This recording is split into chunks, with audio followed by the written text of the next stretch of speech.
Вот то самое видео, снятое наблюдательными казанцами. Лебедь основательно расчищает территорию от мусора на озере Кабан. Вторая птица тут же. Рядом невозмутимые утки. Все как в жизни. Один работает, остальные контролируют.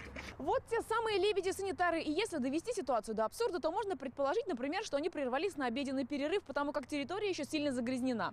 И мусора здесь столько, что, в принципе, местные утки и голуби могли бы помочь в уборке. Птицы в мусоре купаются в буквальном смысле. Пластиковые и стеклянные бутылки, пакеты, в основном бытовой хлам. Мусора пруд-пруди. На уборку водоема нужно было выйти людям. Причем давно. Если власти не убираются в городе, хоть эти пускай с себя начинают, как говорится. Я считаю, что люди должны убирать, а все-таки не лебеди, потому что это животные. Мы должны за ними ухаживать, они за нами. Им тоже хочется жить в чистоте. А если люди этого не делают, то они это, значит, сами это делают. Не уборкой, а подготовкой к строительству гнезда занимаются лебеди, говорят орнитологи. У лебедей строгое разделение труда. Самец добывает стройматериалы, самка затем соорудит гнездо. В данном случае из хлама. Конечно же, ненормально.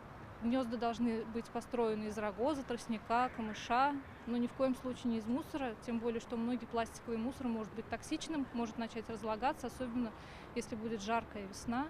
И могут быть испарения какие-то, которые могут нанести ущерб и яйцам, и птенцам. Эти лебеди уже стали негласным символом предстоящей санитарной очистки города и свидетельством того, что работы много. В мусоре утопает не только этот водоем. Птицы могут заглатывать куски бытового мусора, и это оказывает токсическое воздействие на их организм. Поэтому в преддверии летне-весеннего периода я бы попросила горожан более осмотрительно относиться к местам своего отдыха и обязательно убирать за собой. Тем временем в Министерстве экологии говорят, уборкой озера должна заниматься городская администрация. Исполком же отправляет к республиканским экологам. Но только птицам все равно, кто виноват. Они уже знают, что делать.